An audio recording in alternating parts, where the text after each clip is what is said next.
viewers, welcome back to Nutriverse Academy. I am back with rules and regulations which is revised by Osmania University for PhD degree program. So వాళ్ళు మనకి rules and regulations with academic year of 2024 to 2025 they revised the rules and regulations which the committee was held on 4th August 2023, which is revised as per the standing committee meetings held on 25th June 2024 to 16th November 2024. So the short title applications and commencement ఇవన్నీ PhD degree మనకి కొత్తగా notification release చేశారు కదా. So అది నామ్స్తో సహా మనకి revised schedule అనేది ఇక్కడ మనకి రిలీజ్ చేశారు. So we will look in to that and the first short title and application and the commencement that is what I just now said. So it is under section 2, 19 and 4. So that is the first first rule they have given in this rules and regulations, and the second rule is definitions, which they have included the context of requires, where active means university act. ఎందుకంటే మనం ఇప్పుడు కొన్ని professional words చూస్తాం కదా, which is related to the word that should be used while giving this application forms or while doing this PhD degree programs. So what they have modified we will say now. So the University Act is came into the to the world in 1991, and the second is adjunct faculty ante part time faculty అని అర్థం అన్నమాట. So they were not teaching as full time, that they are not even considered as Osmania University teaching staff ani, because full-time teaching staff is the permanent holders of the Osmania University teaching faculty. So that is their called, we have adjunct faculty. And next CGPA istunnaru for the overall grade points in various courses in all semesters, and the sum of total credits in all semester, it is expressed in 2 decimal places, as we all already going through CGPA for through degree, through PG, and now also with PhD. Okay, and the credit means the number of hours of instructions required per week over the duration of a semester. A 3 credit course in a semester means 3 1-hour lecturers per week, with even 1 hour lecturer counted as 1 credit or 2 hours of practicals. So మనకు మొత్తం 3 credits ఉంటాయంట. 3 క్రెడిట్స్లో 1 hour lecturer ఉంటుంది per week, and 1 hour లెక్చరర్ని count చేస్తారు, and 2 hours for practicals that is given for 1 credit. Okay, so అలాగా credits అనేది divide చేస్తారు. And colleges, as we know, either with affiliated of the Osmania University which is aligned with the Osmania University, and the research institutions which is aligned with Osmania university that they have given here. And the course means one specified units which goes to comprise a program of the study. As we know, the course what we are going to take, and coursework, obviously we know that what we are going to study, the department and the research center that we are undertaking for the PhD degree that we have registering, right? So the degree is nothing but the degree which is awarded for by the Osmania University for getting this PhD degree, and clause F of section 44 of the Osmania University under Act of 1959, just they have given that. And the external examiner is nothing but the academic or researcher institute which is not a part of Osmania University, where the PhD scholar is registered for the PhD degree. Okay, as we know, external examiner will come during these reviews. And next is foreign educational system, means where the people who are intended to study in Osmania University out of the country, generally we say as foreign students, right? For them, they have given some instructions that should be undertaken and should be read thoroughly. The instructions are very clear, and we will get 10 grade points, which is 10-point scale. And yes, this is very important. Guide or research supervisor, as we all know, which is academician or researcher which is recognized by Osmania University. So to supervise the PhD scholar for his or her research. As we know, we'll get a guide or a researcher that or a supervisor, where we call him as a research supervisor for our research. So or when you are entering to the PhD, you will called as scholars. Okay, so we are PhD scholars if we are enrolled in universities, in any another universities or in any other colleges. Okay, so the next is higher educational institutions, means a university or institution which is aligned with universities. So this is generally given as clause 2 of regulation 1 of these regulations. And next is interdisciplinary research, which is conducted by PhD scholar in two or more academic disciplines, which means we are going to conduct now. So that is the point that they have specified. And next is open and distance learning mode is also available for this PhD degree program through online programs, which is regulated in 2020 under UGC. And online mode shall have the same meaning as defined under the UGC. That means open and distance learning programs and online programs. Okay, and next is plagiarism, means the practice of taking someone else's work or idea and passing them as once. As we know already, we have that means we have given a free plagiarism report as our research work in postgraduate, right? So you guys are aware of these plagiarisms. So that is the word they are expressing here. And the prospects means any document, whether in print or otherwise, issued for providing fair and transparent information relating to Osmania University and programs to the general public, including those seeking admissions in its constituent unit or in affiliations with the Osmania University. So that is the word they are expressing it. And the research proposal, as we all know, will give an outline of our research work for the by us. So that should be submitted through the application for registration for PhD program. Okay, and next, words and expressions used and not defined in these regulations but defined in act and not constrained with these regulations shall have meaning assigned to them. So these are the words that we are generally going through. So that's why they have given this meaning of the program of the entire research work. Okay, and that next is eligibility criteria for admissions to the PhD program. As we all know, the candidates who have to seek the admissions in the PhD program should complete their postgraduate degree or related to 4 year semesters bachelor degree, and also should be got their results of the postgraduate degree, and also without any backlogs, like not without any backlogs, but make sure to not have backlogs in your previous studies, which is also very important for evaluating in post marks. So here they have given the very information as those who have completed 1 or 2 year semester degree program after 4 years bachelor degree program, and also the master's degree program after 3 years of bachelor degree program. As we all know, we complete our degree as three years, and next the postgraduate as 2 years, and some members are completing 4 years of graduate and then they are doing 1 year of postgraduate.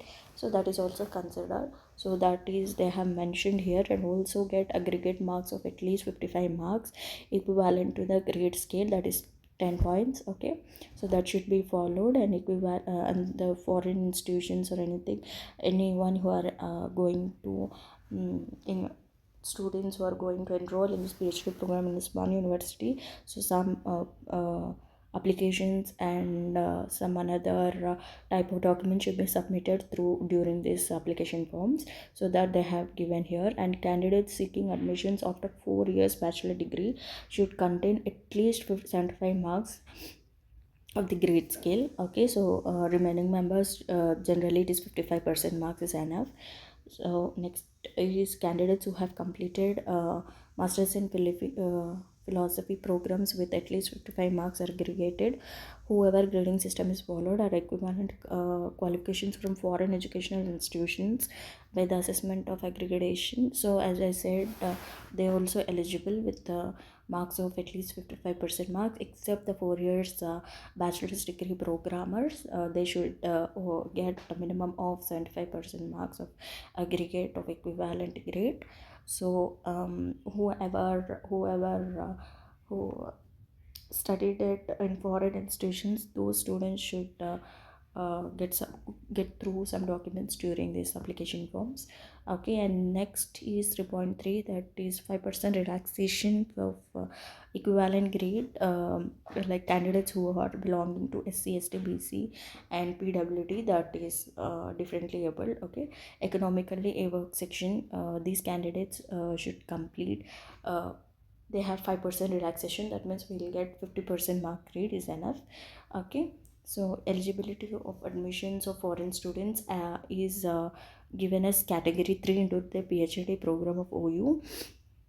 Yeah, okay, so these are the 3.4 is for only for the foreign students. Please go through that. They have considered as category 3. And yes, we have to talk about this duration of the program, that is PhD. Generally, full-time research is 4 years and the part-time research is 5 years, including coursework. That means we will have semester exams through this 5-year session. If you are doing part-time research, or if you are doing for full-time research, you will get 4 years of time to complete. That means from the starting date onwards, when you are joining on the college, that university, from the start date to end date, you will count it as 1 year, 1 year, 1 year, so you'll get 5 years or 4 years. So we can also extend the years which is given in 4.2, and years from the date of joining, which includes the desirable extension as defined in clause 2022 of these rules and regulations that may be considered with approval of standing committee of the academic senate. That means they will of that means they will give this what you will say, they will conduct a committee to whom they have to doctorate and whom they not, because the coursework should be completed in time with all the reviews and everything, with everything that is related to in the rules and regulation, how we have completed in our postgraduate. That means we have given reviews, we have given proposals, everything now, so that should be considered.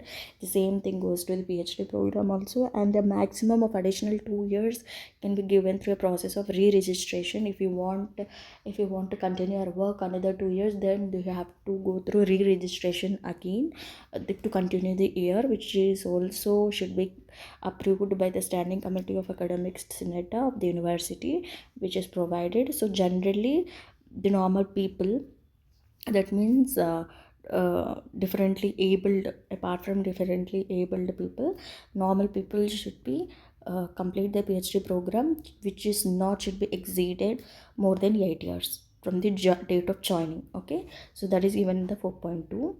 And who are females PhD scholars and who are person with disabilities, that is more than 40%, may allowed an additional relaxation of 2 years.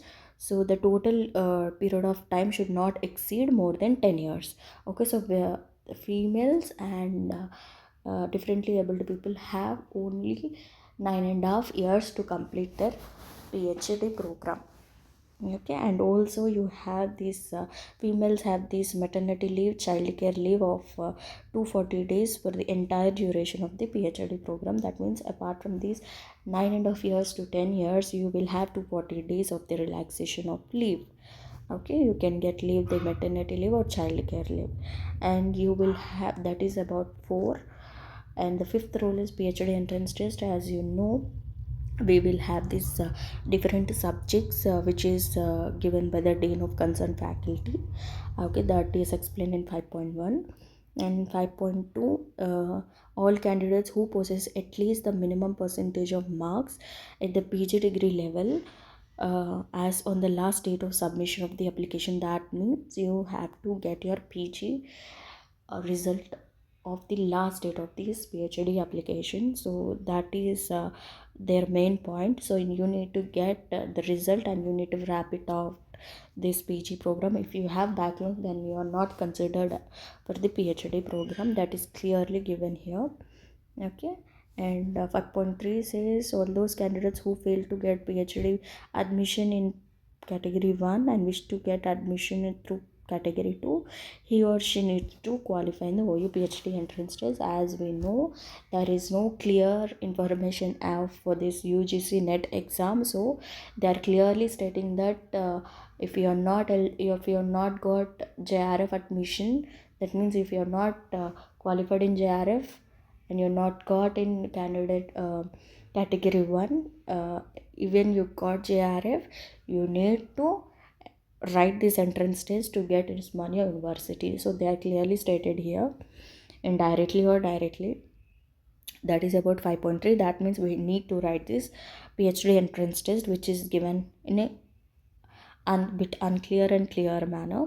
So next, 5.4, the concerned faculties shall invite application for the PhD program for eligible candidates and shall provisionally admit the candidates based on merit cum statutory reservations against the notified vacancies. So if they have vacancies and if you are qualified in entrance test, if you are qualified in interviews, and you have this reservation category as per state and as per their norms, that means Osmania norms, then if they have the vacancy, then you are luck to get into this admission. Okay, so it is a very vast process. And yes, so 5.5 explains categories of PhD admissions, which is very important. Okay, so to account for regional specificity, PhD admissions are divided into three categories: category 1, 2, and 3. Initially, 50% of available vacancies will be allocated to category 1, with the remaining 50% reserved for category 2. If there are no qualified candidates from category 1, the vacancies will be transferred to category 2. Okay, it's essential to note that category 3 is considered supremacy and does not impact the distribution of other categories. So if there were no one qualified in category 1, then the whole seats transferred to category 2, in which we have to write exam and we have to get interviews and everyone and through everything, and only the category 1 is transferred to category 2, but these two categories are not transferred to category 3. So it is the least priority. The category 3 is least priority, so we need to get the admission in category 1 and category 2. So best of luck to us, we'll see what happens. And generally the category 1 holds research fellowship. Okay, so that is the if we wrote this JRF, UGC, CSIR, ICAR, ICMR, DBT, something, teacher fellowships as category 1. Okay, so the research fellowship holds shall submit a fill in application form to dean faculty. If you are a research fellowship, that means you are a junior a JRF holder, then you need to file a application form, which is directly submitted in the faculty, dean of the faculty. Okay, and the PhD admission committee or departmental research committee interviews these candidates, and the candidates explains the research interest, after which the committee allots him her a research supervisor in the area of interest of the candidates, and generally based on the specific specialization of the research supervisor and availability of the vacancies. So see here, you have done everything and you are also qualified in the interview. They will see your research interest. Okay, and then they will give you the supervisor. They will give you the supervisor. That means while doing the research proposals or while doing this research everything, if you are interested in a genre, then you need also to browse the faculties who are available in the Osmania University and what is their qualification and what is their interest of research. Based on that, we need to do this research proposal. This is a small trick and tip that I want to discuss, because if you are doing something research that is not in the interest of supervisor, then you may lose the vacancy. We don't know if I am doing the research on essential oils and you are doing the research on some physiology where the supervisor is not there, and that means that the interest of research is not there, and if the supervisor is allowing to take essential oils, then I'm in and you're out. So if that happens, then you may lose the vacancy, right? So you have to check the faculty members whether what is their research interest, and based on that also we can modify our research proposal. So that is given here in C, so indirectly. So just a trick I'm going to say. I said, okay, so the dean of faculty shall inform the research supervisor regarding allotment of the candidates for research guidance, and the research supervisor must give his written consent to supervise the candidates. Okay, so you need to take consent from the research supervisor. Don't forget to take your letter from the supervisor. Okay, and the candidates with research fellowships admitted into the PhD program must work only as full timers. So in category 1, who have failed to um, got the seat, then those students should also write this entrance test, and those students should only do full time. Okay, so they have given clear manner. And category 2, candidates are those who qualified with 50% marks in the PhD entrance test conducted by Director of Admission, Osmania University, in the concerned subjects or aligned subjects as approved by university. So the subject syllabus is 50% of research methodology and 50% shall be the subject specific. Okay, so whatever the subject you are going to take, and also 50% of research methodology. So you need to concentrate on 50% of research methodology and subject specific and what you are going to take. Okay, so that is given. So category 2 is thoroughly about entrance test, and category 3, as I said, that is very supremacy basis. Okay, they have given it is in this category, each supervisor will be permitted to mentor a maximum of 2 scholars only. The applicants in category 3 shall approach the dean of concerned faculty along the necessary proposal and documents, and the admission shall be given as per rules of applicable on the recommendations of department research committee of the respective departments. The research candidate committee of the respective departments, the candidates falling under category 3 shall be exempted from PhD entrances. That is maybe this is purely like management.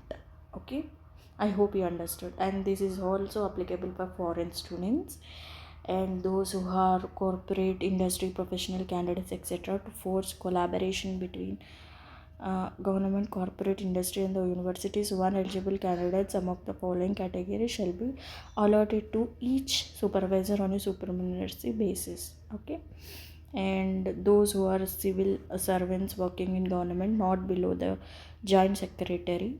Okay, those are also applicable.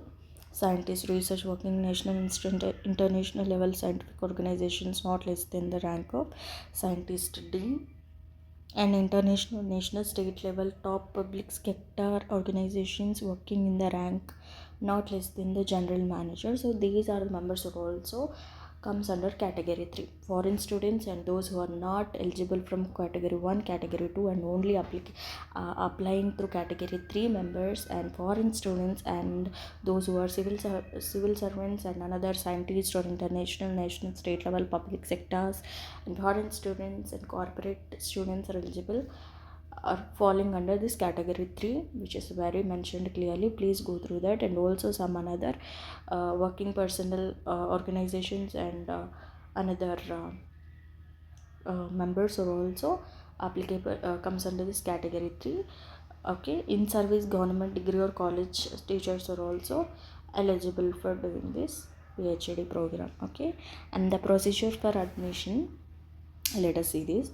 So the admission shall be based on the criteria notified by university, keeping in the view of guidelines in the regard issue of UGC and the statutory regulatory bodies concerned, and taking accounting. Okay, so admission to the PhD program shall be made using the following methods.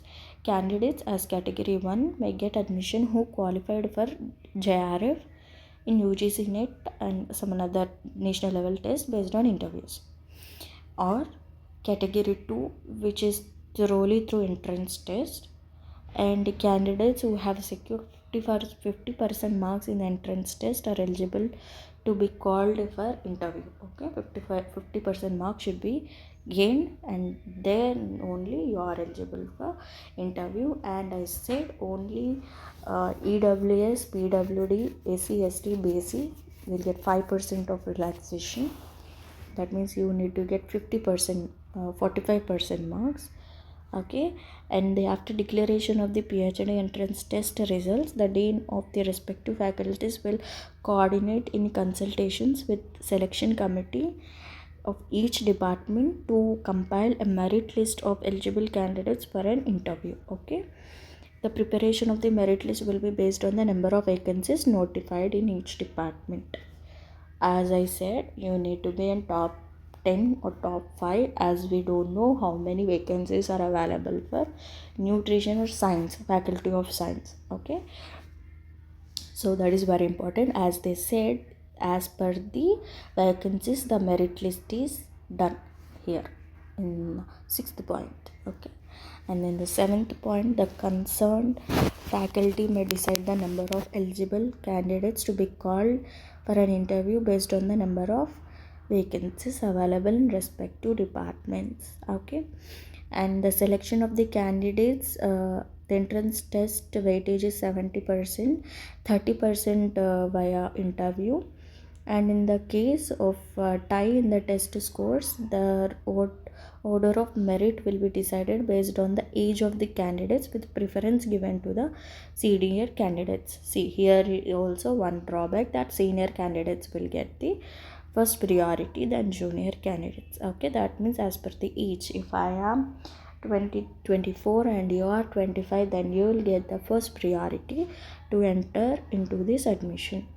And the next is, after finalizing the list of provisionally admitted candidates assigned in their respective supervisors, in the PhD admission committee or department research committee will submit it the office. Okay, so this is the procedure that both scholars and supervisors should be done.